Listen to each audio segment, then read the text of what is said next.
Punctuate करने के लिए 9th ग्रेड के लेवल में आपको जो पैराग्राफ्स मिलते हैं वो नॉर्मली 1.5 लाइन्स के होते हैं।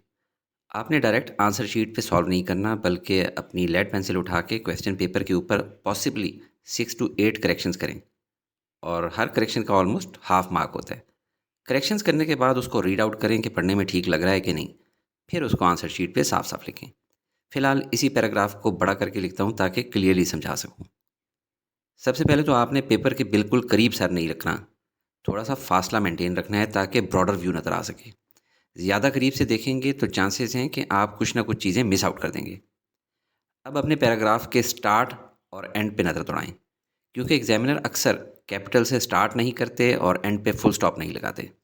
तो यहाँ हम स्टार्ट में टी को कैपिटल कर देते हैं और एंड पे फुल स्टॉप लगा देते हैं, थोड़ा बड़ा सा ताकि बाद में भूल ना जाएं। The treaty of Hudaibiya known as, यहाँ रुक जाएं। ट्रीटी ऑफ हुदैबिया एक मशहूर हिस्टोरिकल इवेंट है, इसलिए इसको कैपिटल में लिखेंगे। ऑफ को नहीं, मगर ट्रीटी के टी और हुदैबिया के एच को। The treaty of Hudaibiya known as सुलह हुदैबिया, क्योंकि अब हम बता रहे हैं, डिस्क्राइब कर रहे हैं कि ट्रीटी ऑफ हुदैबिया को सुलह हुदैबिया कहते हैं, इसलिए यहाँ पे नोन एज से पहले कॉमा आना चाहिए ताकि स्मॉल पॉज मिले। और देखें, ट्रीटी ऑफ हुदैबिया का ही अरेबिक नेम है सुलह हुदैबिया, इसलिए सुलह के एस और हुदैबिया के एच को कैपिटल कर लेंगे। दोबारा पढ़ें। The treaty of Hudaibiya known as सुलह Hudaibiya is a significant agreement in history of Islam. देखें, हमने ट्रीटी ऑफ हुदैबिया के बारे में पहले तो ये बताया कि इसको सुलह हुदैबिया कहते हैं, और दूसरी बात बता रहे हैं कि it is a significant agreement in the history of इस्लाम।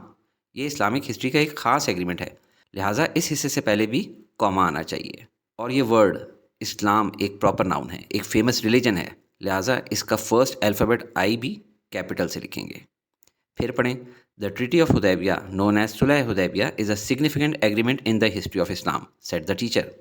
यानी ये जो कंप्लीट सेंटेंस है ये किसी टीचर ने बोला है, डायरेक्ट स्पीच है, इसलिए इसे इन्वर्टेड कॉमास में लिखा जाएगा।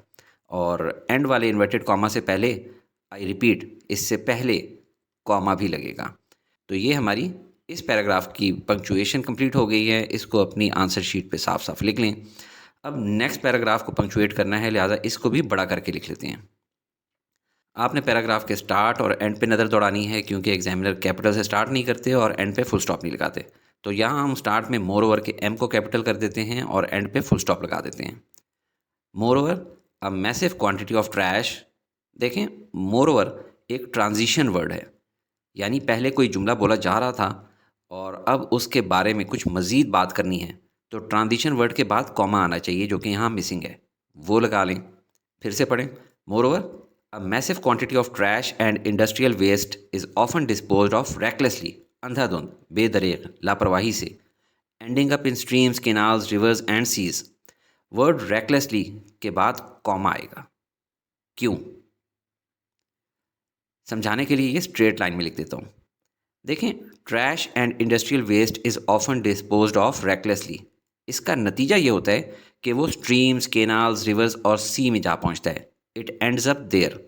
तो एक्शन और उसके रिजल्ट को सेपरेट रखने के लिए ये कॉमा लगाया जाता है। आगे बढ़ते हैं।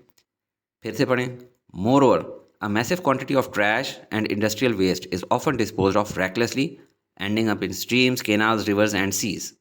अब देखें, ये एक लिस्ट आ गई है, streams, canals, rivers and seas. जब भी इंग्लिश में कोई लिस्ट ऑफ सिमिलर वर्ड्स आए तो उनके बीच में कॉमा लगाते हैं। तो स्ट्रीम्स के बाद कॉमा, केनाल्स के बाद कॉमा, रिवर्स के बाद भी कॉमा, पर एंड सीज के बाद कोई और लिस्ट वाला वर्ड नहीं है, तो बस इसके बाद लिस्ट की वजह से कॉमा नहीं लगेगा।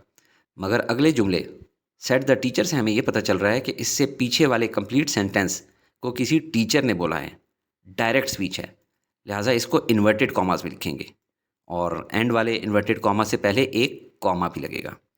तो ये हमारी इस पैराग्राफ की पंक्चुएशन कंप्लीट हो गई। इसको अपनी आंसर शीट पे साफ साफ लिख लें।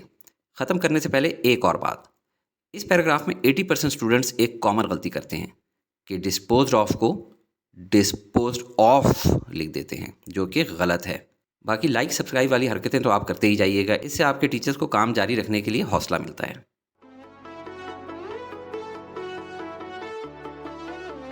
Study with me, a learning experience.